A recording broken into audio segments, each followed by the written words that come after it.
Waltakum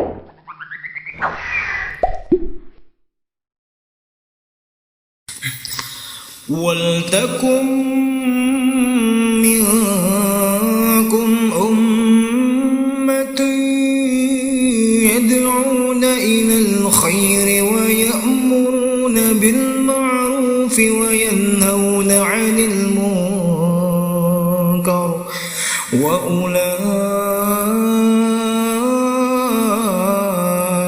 humul muflihun.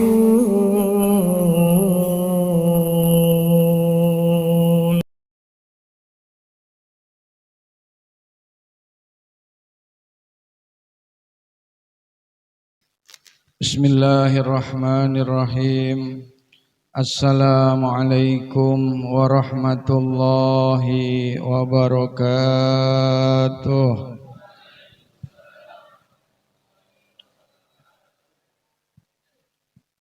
Alhamdulillahi wa kafa.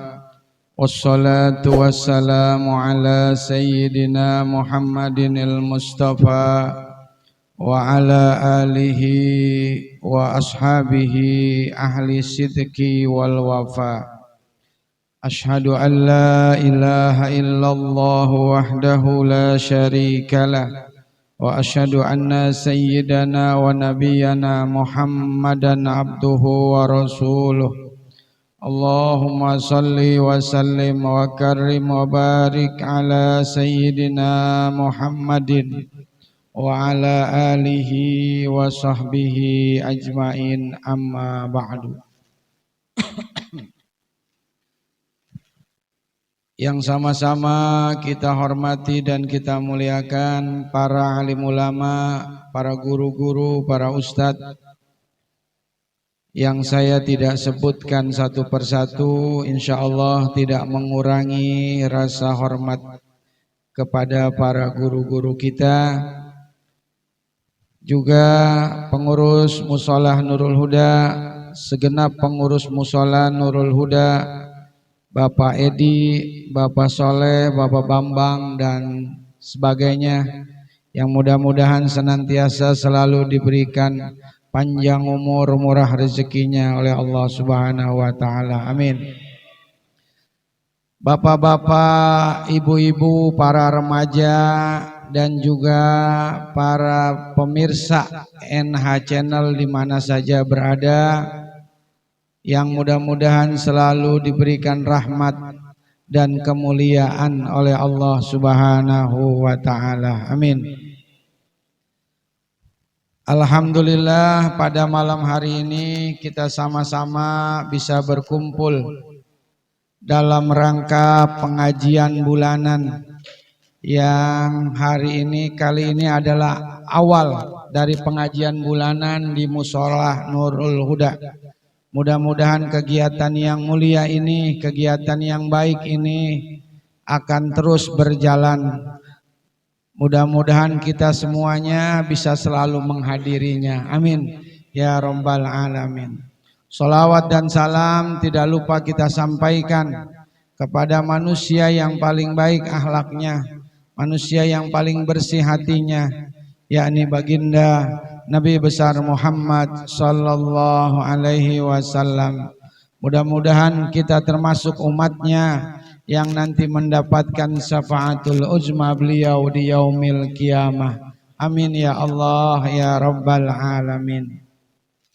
Bapak-bapak, ibu-ibu sekalian, sambil kita menunggu kedatangan guru kita Al-Alamah Al-Fadil Bapak Kiai Haji Ahmad Syukran, maka saya disuruh oleh Pak Edi pengurus untuk tausiah pertama dulu. Dalam kesempatan ini saya akan membahas tentang peranan masjid di dalam kehidupan umat. Masjid, mushola sebenarnya sama-sama tempat sujud, tempat untuk kita menyembah Allah. Hanya di Indonesia masjid dan mushola dibedakan. Tapi di Arab di Timur Tengah tidak ada perbedaan, sama aja, semuanya namanya masjid. Kalau kita yang namanya masjid adalah yang dipakai buat sholat Jumat, sedangkan musola yang tidak dipakai sholat Jumat. Padahal semuanya sama-sama masjid. Masjid itu akar kata dari kata sajadah. Sajadah yasjudu masjidan. Sajadah artinya tempat sujud. Sajadah yasjudu, sajadah yasjudu. Masjid isim makan, isim tempat, artinya tempat kita sujud, masjid. Nah, namanya isim makan. Nah, kata-kata masjid itu di dalam Al-Quran kata ulama terulang sebanyak 28 kali. Kata-kata masjid terulang disebut oleh Allah di dalam Al-Quran, yang maknanya patuh, taat, tunduk, takzim, tempat kita bersujud, meletakkan dahi, jidat kita, meletakkan kedua tangan kita, dengkul kita, meletakkan kaki kita, itulah yang disebut dengan masjid. Sehingga kesimpulannya adalah pengertian masjid secara istilah tempat seorang muslim melakukan aktivitas yang mengandung kepatuhan kepada Allah semata-mata hanya kepada Allah. Jadi orang-orang yang hadir di masjid adalah orang-orang yang ikhlas, semata-mata dia datang dalam rangka menggambarkan kepatuhan, ketundukan dia kepada Allah Subhanahu wa ta'ala. Allah berfirman, wa annal masjida lillahi fala tad'u ma'allahi ahadan. Dan sesungguhnya masjid itu adalah milik Allah, maka janganlah fala tad'u, janganlah menyembah kamu ma'allahi ahadan, selain Allah sesuatu pun. Jadi masjid itu milik Allah, tidak boleh dimiliki oleh perorangan atau golongan, kelompok. Kalau masjid hanya dimiliki oleh kelompok, maka dikhawatirkan masjid tersebut tidak mencerminkan ketakwaan. Dasarnya bukan karena takwa itu dibangun, tapi semata-mata karena ada kepentingan. Maka ujung-ujungnya masjid dan musola seperti itu tidak akan barokah, akan sepi dari jamaah. Makanya kenapa Nurul Huda makin hari makin banyak orang yang hadir di sini, karena mungkin pengurusnya, semua jamaahnya di sini ini membangun masjid, menyiarkan masjid, berdakwah di masjid semata-mata karena Allah Subhanahu wa ta'ala. Maka siapa yang karena Allah, maka dia akan langgeng selamanya. Tapi orang yang selain karena Allah, dia tidak akan lama. Bapak-bapak, ibu-ibu sekalian yang berbahagia, bahwasanya masjid di zaman Rasulullah, setelah Rasulullah hijrah ke Madinah, maka yang pertama kali beliau bangun adalah masjid. Masjid pertama kali dibangun oleh Rasulullah adalah Masjid Kubah. Nah, orang-orang yang haji dan umroh kita itu biasanya sholat di Masjid Kubah. Sebab kata Nabi, siapa orang yang sholat di Masjid Kubah, maka dia pahala sholat sunnah di Masjid Kubah, pahalanya sama dengan 1 kali umroh. Subhanallah, begitu besar pahala yang didapat orang yang sholat di Masjid Kubah. Kemudian setelah membangun Masjid Kubah, Rasulullah membangun Masjid Nabawi. Jadi Masjid Nabawi sekarang di Madinah, yang di dalamnya ada makam Rasulullah dan para sahabat, itu dibangun setelah Nabi membangun Masjid Kubah. Dan sholat di Masjid Nabawi, pahalanya itu adalah 1000 kali kita sholat di masjid-masjid yang lain. Kalau kita sholat di Masjidil Haram, maka pahalanya itu 100.000 kali kita sholat di masjid-masjid yang lain, termasuk di Nurul Huda, di Al-Falah. Makanya bersyukur, beruntung orang yang sudah bisa ke Tanah Suci. karena sudah mendapatkan kebaikan pahala yang begitu besar ketika dia sholat di masjid, baik di Masjid Nabawi maupun di Masjidil Haram di Mekah. Nah, masjid di zaman Nabi itu sebenarnya bukan hanya tempat ibadah, bukan hanya sekedar tempat sholat. Justru di zaman Nabi, masjid itu mempunyai fungsi yang luas. Bukan sekedar hanya sholat, zikir, baca Quran. Tapi lebih dari itu, masjid di zaman Nabi justru mempunyai fungsi dan peran yang sangat luas. Bahkan bisa menjadi sentral bagi kehidupan, kegiatan, keagamaan dan kemasyarakatan masyarakat saat itu. Jadi di zaman Nabi itu ada masjid itu dipakai buat konsultasi, buat komunikasi, baik masalah ekonomi, baik masalah politik, masalah strategi perang, sosial, budaya, semuanya dibicarakan di masjid. Tapi politiknya politik keumatan, bukan politik kepentingan. Lama ini kan yang kita lihat kan kepentingan. Kalau lagi ada kepentingan dia datang ke masjid. Kalau nggak ada kepentingan, nggak ada datang masjid. 2024 sebentar lagi kita pemilu, makanya jangan kaget kalau nanti banyak caleg-caleg yang pada rajin ke masjid. Betul betul. Iya, jangan salah. Karena hanya dijadikan masjid sebagai tempat hanya politik kepentingan. Tapi kalau kita menjadikan masjid sebagai politik keumatan, bagaimana kita bisa punya strategi memajukan umat itu, bukan malah memperkaya pribadi dan golongan seperti sekarang ini. Gitu. Ada di sini yang jadi caleg, Pak Edi? Nggak ada ya? Pak Bambang nggak jadi caleg, Pak Bambang?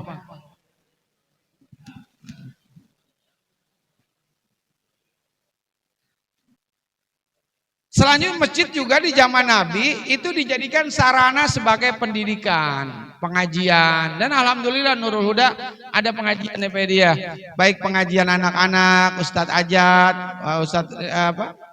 Ustadz Diki, juga ada pengajian bapak-bapak, ada pengajian Quran dipimpin oleh Ustadz Edi, Pak Edi, walaupun jamaahnya saya lihat ada kurang lebih 200 orang, ya. Iya saya lihat jamaahnya, tapi alhamdulillah Pak Edi tetap semangat ngajarin gitu ya, nolnya hilang semua.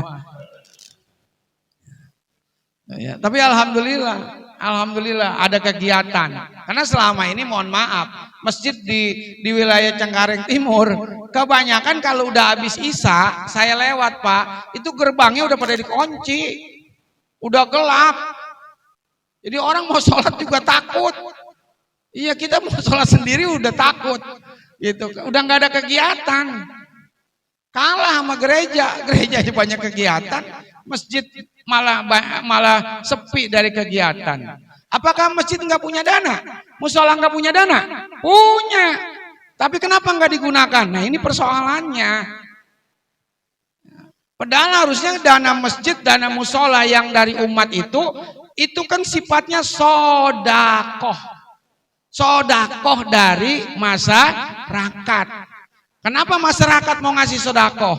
Supaya uang itu bisa dimanfaatkan, digunakan buat kepentingan dakwah pengajian.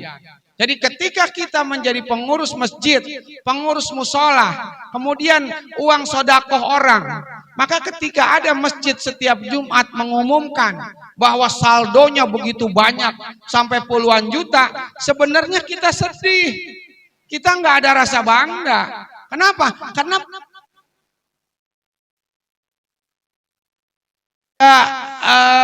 aktivitas masjid tersebut, sebab indikatornya terlihat dari keuangannya yang tetap. Sementara itu uang umat, itu uang masyarakat, itu harus digunakan. Kalau nggak digunakan, pengurus masjidnya, musolanya dosa. Uang orang kok ditahan, betul apa betul? Keluarin semuanya, tuh. Jangan irit-irit, tuh. Macan tutul, betul, gitu ya, luar biasa. Iya kalau mau maju, mau jamaah banyak, sediain itu kan udah ada dispenser, ya kan, ada kopi apa. Sekali-kali pengajian, ya enggak, pesen dong pakai Shopee, kopi kenangan gitu, ya enggak.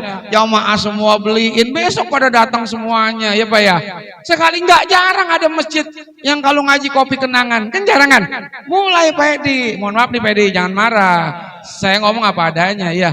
Iya sekali-kali dong, ya kan. Pesen makanan yang paling enak. Besok jamaah ibu-ibu banyak yang datang ke masjid. Bener Ibu ya?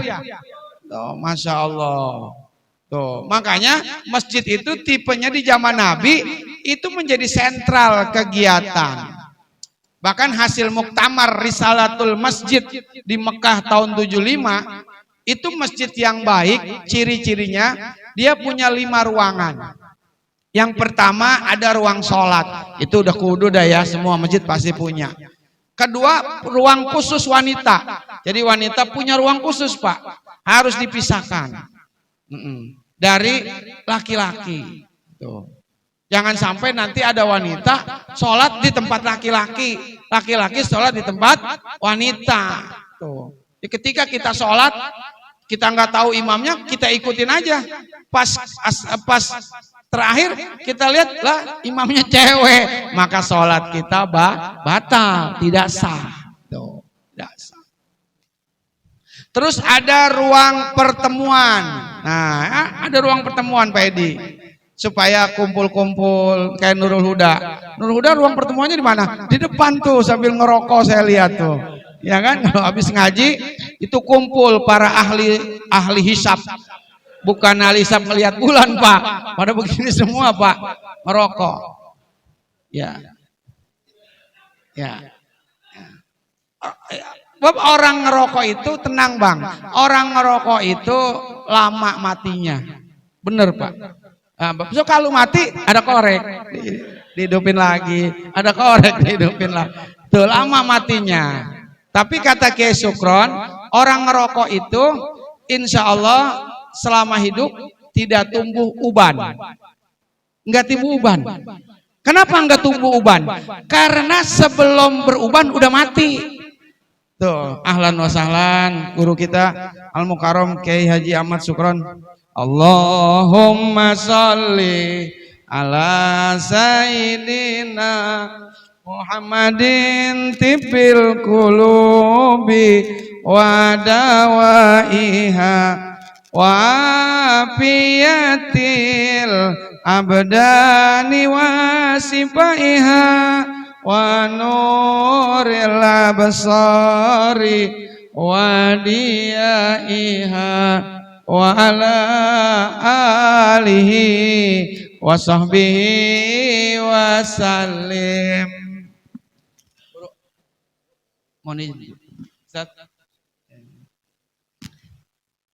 Bapak-bapak, karena guru kita udah datang, kebetulan juga saya mohon maaf Edi, ada acara lagi hari ini sudah ditunggu mau ke pasar Minggu. Tapi sampai sekarang nggak ada yang ke sono gitu saya.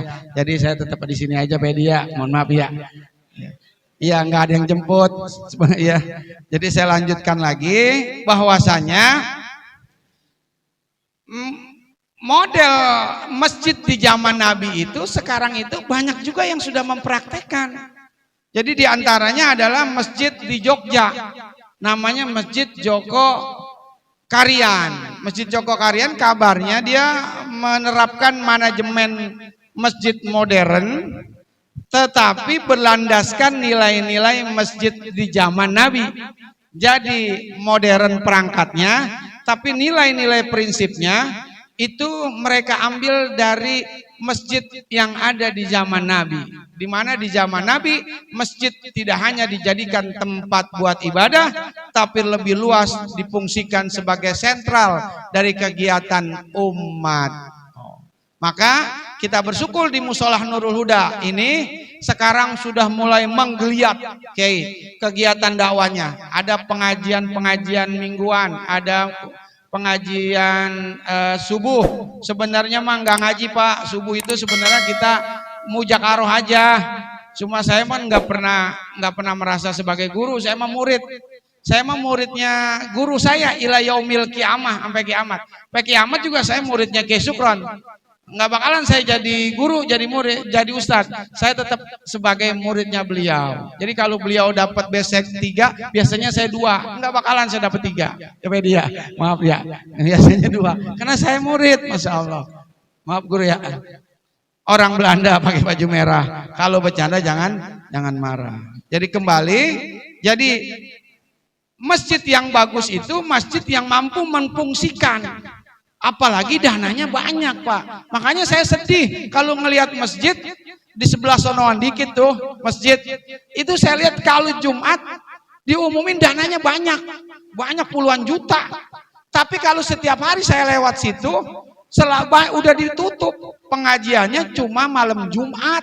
Itu juga ngajinya nggak ngaji materi ilmu, cuma yasinan, Pak. Yasinan sama baca rawi ya bagus, tapi lebih bagus lagi kalau ada kajian-kajian seperti di Musolah Nurul Huda. Apalagi di Musolah Nurul Huda ini ada channelnya, yaitu di NH Channel. Jadi bapak-bapak bisa diklik, bisa di apa namanya ya? Jadi subscribe, saya nggak ngerti dah ya. Itu adalah media dakwah. Mudah-mudahan dengan begitu, mudah-mudahan ada sedikit manfaatnya. Jadi orang yang nggak ikut ngaji bisa ngedengerin. Bahkan kabarnya sampai ke Abu Dhabi. Jadi jamaah yang di sini punya saudara di sana katanya suka ngelihat NH Channel. Alhamdulillah ya Allah, alhamdulillah manfaat gitu ya. Jadi NH Channel ini saya mungkin di Cengkareng Timur ada beberapa hanya segelintir. Ada masjid pengajiannya dengan YouTube. Jadi mudah-mudahan jamaahnya, krunya juga tetap istiqomah. Kita minta doa sama guru kita yang sudah hadir. Mudah-mudahan kita jamaah juga bisa lebih rajin mengisi pengajian di musola. Mudah-mudahan pengurusnya juga jangan pelit. Maaf ya dia, maaf. Jangan pelit. Ya, pokoknya keluarin aja itu duit ya buat pengajian. Tuh, apalagi insya Allah mudah-mudahan habisin aja kayak Masjid Joko Karian. Jadi saldonya 0. Ntar dia dapat lagi, ntar nolin lagi, dapat lagi, nolin lagi, terus diadakan pengajian dan sebagainya. Jadi itu aja, mudah-mudahan ada manfaatnya dari saya. Saya sebagai murid dari Kiai Sukron mengucapkan banyak terima kasih. Mohon maaf atas segala kekurangannya. Kalau ada sumur di ladang, boleh kita menumpang mandi. Kalau ada umur panjang, boleh saya diundang lagi. Assalamualaikum warahmatullahi wabarakatuh.